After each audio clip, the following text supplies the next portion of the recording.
Hello and welcome everyone two online study with Priyanka. জেক্সপো এবং ভোকলেটের spot অ্যাডমিশনের কি প্রসেস, তোমরা কিভাবে অ্যাডমিশন নেবে। তার আগে অনেকের কোয়েশ্চেন হচ্ছে, যে সমস্ত স্টুডেন্টসরা অলরেডি কোনো কলেজে অ্যাডমিশন নিয়ে নিয়েছো তারাও কি স্পট অ্যাডমিশনে অংশগ্রহণ করতে পারবে। তো আগের বারের যে নোটিফিকেশন, সেখানে দেখো 5 নম্বর যে পয়েন্ট সেখানে দেখতে পাচ্ছ, once a candidate is admitted he or she will not be allowed for any further counseling। অর্থাৎ যদি কোনো স্টুডেন্ট কাউন্সিলিং প্রসেসের মাধ্যমে কোনো কলেজে অ্যাডমিশন নিয়ে নেয়, সেক্ষেত্রে কিন্তু তাদেরকে আর ফার্দার কোনো কাউন্সিলিং এ অ্যালাউ করা হয় না। এটা শুধুমাত্র যে সমস্ত স্টুডেন্টসরা কোনো সিট পায়নি বা ভর্তি হতে পারেনি তাদের জন্য। এরপরে নেক্সট কোয়েশ্চেন, যে স্পট কাউন্সিলিং এ কোন ক্যান্ডিডেটদেরকে প্রায়োরিটি দেওয়া হয়। তো আগের বারে কিন্তু যে সমস্ত স্টুডেন্টসরা জেক্সপো ভোকলেট এক্সাম দিয়েছিল তাদেরকে প্রায়োরিটি দেওয়া হয়েছিল। তো এবার যেহেতু তোমাদের পরীক্ষা হয়নি, তো সেক্ষেত্রে যে সমস্ত স্টুডেন্টসরা ধরে নাও আগে থেকে জেক্সপো বা ভোকলেটের ফর্ম ফিল আপ করে রেখেছে, যারা এত দূর পর্যন্ত প্রসেস কন্টিনিউ করলে কিন্তু কোনো সিট পেলে না, তো ডেফিনেটলি আশা করছি তাদেরকে আগে প্রেফারেন্স দেওয়া হবে। তার কারণ হচ্ছে, স্পট কাউন্সিলিং এ যদি কোনো স্টুডেন্ট এরকম থেকে থাকে, ধরে নাও যে এখনো পর্যন্ত ফর্ম ফিল আপ করেনি, সেরকম স্টুডেন্টও কিন্তু ট্রাই করতে পারে। ওকে, এটা ওপেন টু অল। শুধুমাত্র যে সমস্ত স্টুডেন্টসরা এখনো কোনো কলেজ পায়নি বা ফর্ম ফিল আপও করেনি, তারা ভর্তি হতে চাইছে, এটা সমস্ত স্টুডেন্টসদের জন্য। তো যারা ফর্ম ফিল আপ করেনি কিন্তু মানে অংশগ্রহণ করতে চাইছে, তো সেক্ষেত্রে তাদেরকে সেই সময় কাউন্সিলিং যে ফিস 500 টাকা, সেটা তাদের থেকে নিয়ে নেওয়া হবে। এরপর চলে আসছি তোমাদের প্রসেসটা কি। তো সবার প্রথমে তোমাদের একটা ভ্যাকেন্সি লিস্ট বেরোবে, যেরকমটা তোমাদের ফার্স্ট কাউন্সিলিং বা ফার্স্ট রাউন্ড বা সেকেন্ড রাউন্ডে যে তোমাদের যেরকম ভ্যাকেন্সি লিস্ট বেরিয়েছিল, সেরকম একটা ভ্যাকেন্সি লিস্ট বেরোবে। সেটার এগেনস্টে তোমাকে সবার প্রথমে এই সিটগুলো অ্যানালাইসিস করবে, যে কোন কলেজে কতগুলো সিট কোন ডিপার্টমেন্টের এগেনস্টে ফাঁকা আছে। তারপর তোমাকে ডিসাইড করতে হবে যে কোন ডিপার্টমেন্টের এগেনস্টে তুমি মানে চান্স নিতে চাইছো বা ভর্তির জন্য চান্স নিতে চাইছো। ধরে নাও, জাস্ট সাপোজ বলছি, পার্টিকুলার ধরে নাও এপিসি রয় পলিটেকনিক কলেজে ইলেকট্রিক্যালে 2টো, মেকানিক্যালে 2টো, আর এরকম ধরে নাও 4টে সিট আছে। তো সেক্ষেত্রে তোমার কিন্তু এরকম করলে হবে না যে তুমি ইলেকট্রিক্যালের 2টো সিট এবং মেকানিক্যালের 2টো সিট, ওই 4টে সিটের এগেনস্টেই কিন্তু তুমি অ্যাপ্লাই করতে পারবে না। তোমাকে ডিসাইড করতে হবে, হয় তুমি ইলেকট্রিক্যালের জন্য অ্যাপ্লাই করতে পারবে যে 2টো সিট আছে, বা তুমি মেকানিক্যালের জন্য অ্যাপ্লাই করতে পারবে যে 2টো সিট আছে। এটা জাস্ট তোমাদেরকে উদাহরণ দেওয়ার জন্য বললাম। তো সেক্ষেত্রে যতজন স্টুডেন্ট সেটার এগেনস্টে অ্যাপ্লাই করছে, যার র্যাঙ্ক ভালো থাকবে, তো সেই স্টুডেন্টকে কিন্তু মানে আগে প্রেফারেন্স দেওয়া হবে।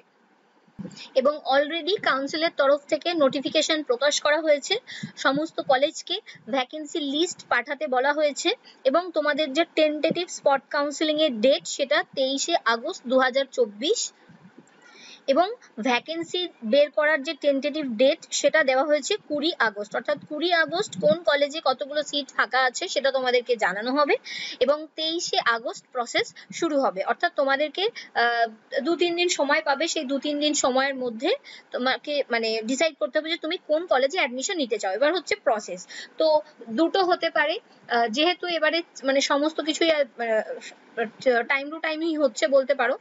তো এক হচ্ছে, তোমরা যেভাবে প্রসেস কন্টিনিউ করে এলে, অনলাইনে একটা ভ্যাকেন্সি লিস্ট তোমাদেরকে দিয়েছিল, সেটার এগেনস্টে তোমরা আবার চয়েস ফিলিং করেছো, সেটা হতে পারে।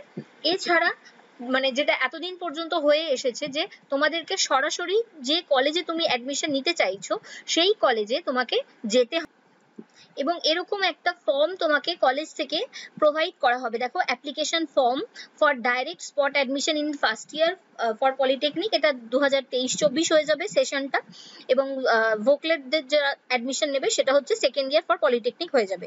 তো এরকম একটা ফর্ম তোমাদেরকে দেবে। এই ফর্মটাকে তোমাকে সেখানে গিয়ে, অর্থাৎ যে কলেজে তুমি অ্যাডমিশন নিতে চাইছো, সমস্ত ডকুমেন্টস সাথে করে নিয়ে যেতে হবে, এবং এই ফর্মটাকে তোমাদেরকে ফিল আপ করতে হবে, করে কলেজে জমা দিতে হবে।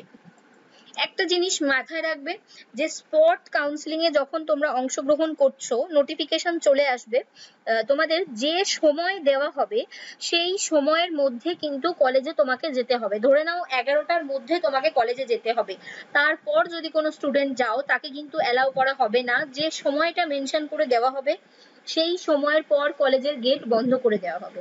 ওকে, তারপর তোমাদেরকে এই ফর্মটা ফিল আপ করতে দেওয়া হবে। এটা ফর্মটা ফিল আপ করবে, ফিল আপ করে জমা দেবে কলেজে। দেওয়ার পরে তোমাদেরকে সেখানেই ওয়েট করতে হবে। তারপর ওনারা দেখবেন যে যতগুলো মানে যটা সিট আছে এবং কতগুলো সেটার এগেনস্টে ফর্ম জমা পড়লো। ধরে নাও কোনো কলেজে দুটো সিট আছে ইলেকট্রিক্যাল এবং সেটার এগেনস্টে 20টা স্টুডেন্ট ভর্তি হতে গেছে। তো সেই 20 জনের মধ্যে যে দুজনের তোমাদের র্যাঙ্ক বেশি থাকবে, সেটা অবশ্যই এসসি এসটি ওবিসি বা যে কোটা থাকছে সেটার এগেনস্টে যদি কোনো সিট ফাঁকা থেকে থাকে তাহলে ডেফিনেটলি সেই স্টুডেন্টকে দেওয়া হবে। বা যদি কোনো কোটার এগেনস্টে সিট না থেকে থাকে, তো এভাবে মানে যেটার এগেনস্টে যতগুলো সিট থাকবে সেই অনুযায়ী যতগুলো ফর্ম জমা পড়বে তোমাদেরকে বলা হবে। ধরে নাও 20 জন দিল, তার মধ্যে ওনারা যখন দেখে নিলেন যে এই দুজনের র্যাঙ্ক সব থেকে আগে আছে, তো তাদেরকে বলে দেওয়া হবে যে তোমাদেরকে এখানে অ্যাডমিশন মানে তোমাদের হবে, বাকিদেরকে কিন্তু ছেড়ে দেওয়া হবে। ওকে, এরপর হচ্ছে তোমরা এই যে ফর্মটা তোমাদেরকে দেবে সেই ফর্মটাকে ফিল করবে এবং সেটার জন্য তোমাদেরকে সমস্ত ডকুমেন্টস কিন্তু নিয়ে যেতে হবে। তোমাদের মাধ্যমিকের রেজাল্ট, অ্যাডমিট কার্ড, সার্টিফিকেট, যদি কোনো স্টুডেন্ট আইটিআই দিয়ে থাকো বা ভোকলেট দিয়ে থাকো তার সমস্ত যে রেজাল্ট সার্টিফিকেট, তারপর আধার কার্ড, ছবি এবং তোমাদের যে অ্যাডমিশনের টাকা সেই সমস্ত কিছু নিয়ে যাবে। ডোমিসাইল সার্টিফিকেট এবং অ্যান্টি র্যাগিং বা মেডিকেল ফিটনেস সার্টিফিকেট, এগুলোর জন্য তোমাদেরকে মানে যদি পারো ডোমিসাইল সার্টিফিকেটটা আর মেডিকেল ফিটনেস সার্টিফিকেটটা সাথে নিয়ে যেতে পারো। অ্যান্টি র্যাগিংটা ডেফিনেটলি তোমরা দিতে পারবে না, তার কারণ হচ্ছে তুমি জানবেই না যে সেখানে তুমি অ্যাডমিশন পাবে কি পাবে না। এবং অনেক কলেজে কিন্তু অফলাইনও নিচ্ছে, অনেক কলেজে কিন্তু নিজে থেকে ওনারা অনলাইনেও করে দিচ্ছেন। ওকে, তো সেটা নিয়ে কোনো আশা করছি অসুবিধা হবে না, সেটার জন্য তোমাদেরকে 1-2 দিন সময় দেওয়া হবে। বেসিক্যালি তোমাদেরকে যেটা করতে হবে সেই দিনকে সমস্ত ডকুমেন্টস নিয়ে এবং টাকা নিয়ে কলেজে যেতে হবে, এই ফর্মটাকে ফিল আপ করতে হবে এবং দিয়ে সেখানে ওয়েট করতে হবে। যদি তোমার র্যাঙ্কের মধ্যে সেখানে সিট অ্যাভেলেবেল থাকে তাহলে তোমাকে অ্যাডমিশনের মানে নিয়ে নেওয়া হবে, আর যদি না থাকে তাহলে সেক্ষেত্রে আর কিছু করার নেই। এবং স্পট অ্যাডমিশন প্রতিবার মানে একটা দুটো হয়েই থাকে, মানে ফার্স্ট স্পট অ্যাডমিশন বা সেকেন্ড স্পট অ্যাডমিশন বা থার্ড স্পট অ্যাডমিশন হয়ে থাকে অনেকগুলো রাউন্ড। বাট এবারে কিন্তু তোমাদের অলরেডি মানে ফার্স্ট যে কাউন্সিলিং হয়েছিল বা ফার্স্ট রাউন্ড বা সেকেন্ড রাউন্ড হয়েছিল তারপরেও কিন্তু খুব বেশি সিট নেই, যেহেতু এক্সাম হয়নি, তো সেক্ষেত্রে স্টুডেন্টের সংখ্যাও বেশি।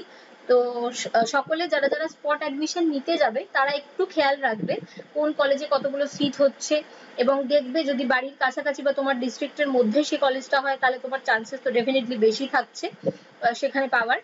তো সকলকে all the very best of luck, এবং চ্যানেল সাবস্ক্রাইব করে রাখবে। যখনই তোমাদের স্পট অ্যাডমিশনের ফার্দার কোনো নোটিফিকেশন আসবে বা তোমাদের ভ্যাকেন্সি লিস্ট প্রকাশ করা হবে, আমি তোমাদেরকে ভিডিওর মাধ্যমে আপডেট করে দেব। আর সমস্ত ডকুমেন্টস নিয়ে যাবে, তার সাথে কিন্তু অবশ্যই প্রত্যেকটা ডকুমেন্টসের একটা কি দুটো করে জেরক্স কপি কিন্তু নিয়ে যেতে ভুলবে না, এবং ফটো কিন্তু একটা নিয়ে যাবে না, 2-3টে নিয়ে যাবে, কারণ এই যে ফর্মটা এর মধ্যে একটা তোমাদেরকে পেস্ট করতেই হবে, এছাড়াও হয়তো আরো লাগতে পারে। তো ফটো এবং সমস্ত ডকুমেন্টস কিন্তু এক্সট্রা সাথে করে জেরক্স করে নিয়ে যাবে।